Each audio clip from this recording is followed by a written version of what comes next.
Assalamualaikum warahmatullahi wabarakatuh. Sahabatku para petani sawit, apa kabar? Semoga kalian selalu dalam keadaan sehat walafiat, amin. Teman-teman, ada yang mengatakan seperti ini: saya punya sawit tapi belum saya pruning, dan nanti pruningnya itu kalau sudah 1 meter atau 9 songgo. Nah, saya sih agak merasa geli ya dengan pernyataan seperti itu. Nah, nanti akan kita bahas seperti apa sih yang harus kita lakukan. Apakah kita harus melakukan pruning atau menjaga songgo atau tidak. Namun sebenarnya teman-teman, namun sebelumnya teman-teman, apa yang saya sampaikan di sini hanyalah merupakan pengalaman pribadi saya. Memang sudah saya terapkan di kebun saya, dan kebun saya baik-baik saja, dan alhamdulillah menghasilkan ya sesuai dengan apa yang kita harapkan, karena memang usaha yang saya lakukan itu akan dan membuahkan hasil seperti apa yang sudah saya nikmati seperti ini. Jadi pengalaman ini saya sharingkan kepada teman-teman. Ya, saya harap semoga apa yang saya sampaikan di sini bisa bermanfaat, setidaknya sebagai bahan perbandingan, bahan pertimbangan dalam tata laksana berkebun kelapa sawit. Dan bila nanti apa yang saya sampaikan di sini tidak sesuai dengan pendapat teman-teman, ya maaf, saya mohon maaf, karena ini memang apa yang sudah saya dilakukan, apa yang sudah saya lakukan di kebun saya dan sudah saya terapkan dan saya sharingkan. Kalau memang tidak sesuai ya tidak apa-apa, tidak diikuti ya tidak apa-apa. Kalau diikuti ya monggo. Jadi saya hanya sekedar sharing teman-teman. Jadi kemarin saya itu waktu saya melakukan pruning kebun saya, ada teman datang dan bercerita bahwa dia juga punya kebun, namun dia tidak mau melakukan pruning sehingga nanti kebunnya itu buahnya itu sudah 1 meter di atas tanah. Nah, sekitar itu baru dilakukan pruning. Ada juga teman saya yang bercerita bahwa kebun temannya, bukan dia ya, kebun temannya itu juga tidak dilakukan pruning sehingga sampai songgo 9. Jadi 9 pelepah ke bawah itu belum dibuang. Nanti kalau memang sudah 9 pelepah itu sudah terlampaui, maka dia baru melakukan pruning. Nah, itu adalah sesuatu hal yang menurut saya ya menggelikan ya. Kenapa ada teori-teori yang seperti itu? Tujuannya apa? Nah, katanya tujuannya itu untuk memperbesar batang, untuk memperbesar buah. Nah, sampai kapan sih kita ini harus melakukan pruning? Sampai berapa? Apa syaratnya kita harus melakukan pruning? Nah, nanti kita akan bahas sesuai dengan apa yang saya lakukan. Jadi teman-teman, ada sistem atau ada yang harus kita lakukan untuk memperbesar batang dan buah. Salah satunya adalah melakukan kastrasi. Nah, sistem kastrasi ini sangat penting untuk kita lakukan supaya pertumbuhan generatifnya itu lebih utama, atau kebutuhan pembesaran batangnya itu lebih utama, dan nutrisi itu memang fokus untuk batang. Nah, yang kita kejar itu sampai umur 3 tahun. Yang kita kejar itu sampai umur 3 tahun, teman-teman. Ketika memang kita sudah sampai 3 tahun, kita sudah mencapai batang maksimal, maka kita bebas melakukan pruning. Karena memang tujuan kita adalah memperbesar batang.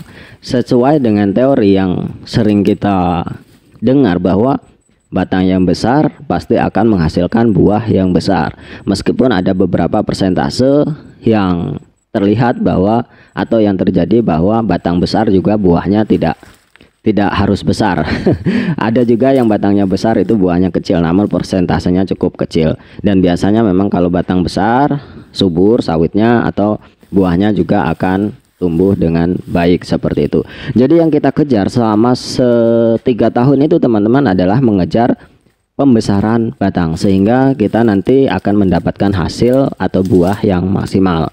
Tentunya banyak syarat yang harus kita lakukan. Salah satunya adalah melakukan kastrasi, kemudian melakukan jarak tanam yang tepat, lalu pemupukan, rotasi pemupukan yang benar dengan dosis yang baik.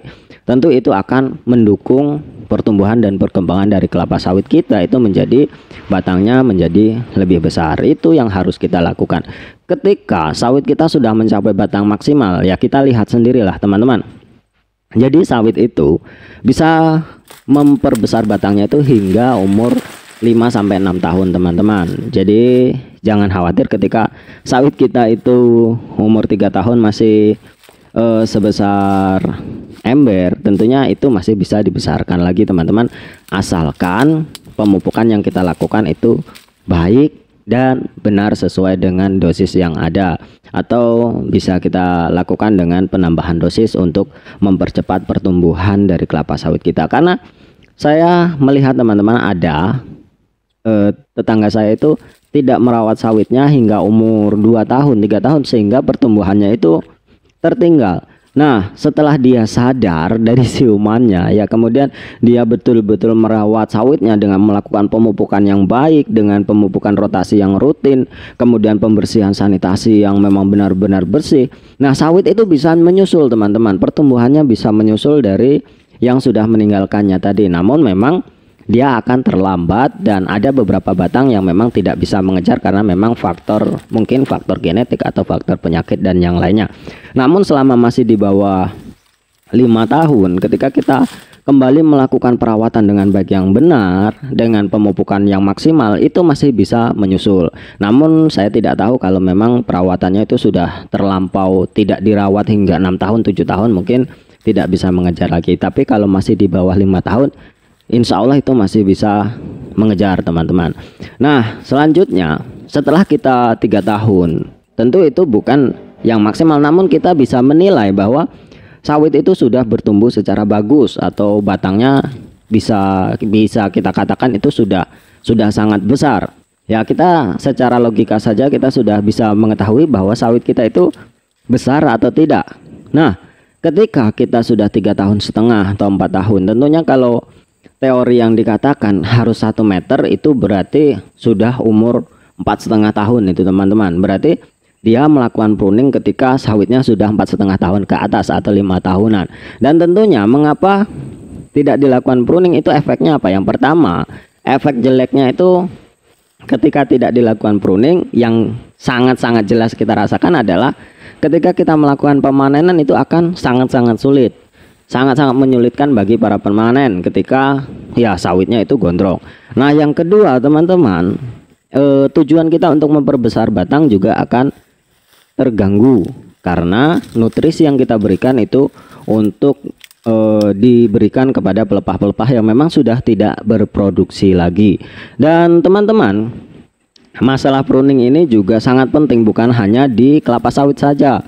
Di tanaman seperti anggur, seperti buah-buahan yang lain yang lain seperti duren, rambutan tidak ya, duren, kelengkeng dan lain sebagainya. Ini pruning ini memang adalah salah satu faktor yang memang sangat penting. Karena apa? Karena nutrisi yang kita berikan itu memang fokus untuk pembesaran buah dan batang seperti itu. Dan sebenarnya sistemnya apa namanya? Proses alami dari tumbuhan itu nanti juga akan membuat daun-daun itu terpruning secara alami dengan cara kering sendiri kemudian mati dan terlepas dari batangnya. Itu adalah proses yang alami. Nah, kita sebagai manusia, sebagai pekebun, kita harus melakukan pruning itu supaya kita membantu dari tumbuhan kita ini menjadi tetap segar, nutrisinya tidak terbuang untuk pelepah yang memang tidak berproduksi. Jadi teman-teman, kalau menurut saya ketika batang kita sudah maksimal ya sudah lakukan pruning saja. Lakukan mungkin songgo 2 atau songgo 1 atau songgo 3. Jangan sampai terlalu gondrong. Apalagi kalau melakukan pruning itu hanya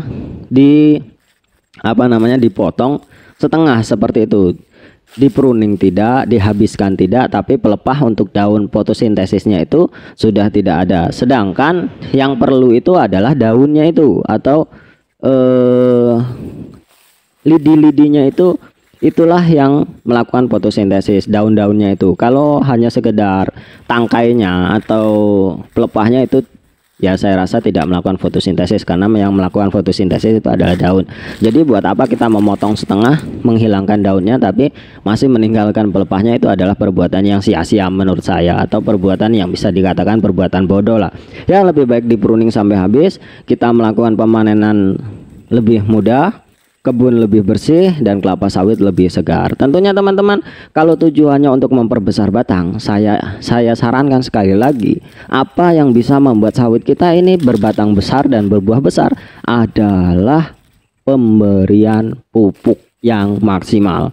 Walaupun kita melakukan songgo 3, songgo 4, songgo 5, songgo 9, ketika kita tidak melakukan pemupukan yang baik dan benar dan tidak menggunakan benih yang bagus, tentunya itu juga tidak akan menghasilkan buah yang bagus juga. Nah teman-teman, itulah yang mungkin bisa saya sampaikan, semoga bermanfaat. Terima kasih. Lakukanlah pruning memang kalau sudah batangnya sudah besar, sudah maksimal, lakukan pruning saja, dan yang terpenting adalah melakukan pemupukan. Itu saja. Terima kasih. Wassalamualaikum warahmatullahi wabarakatuh.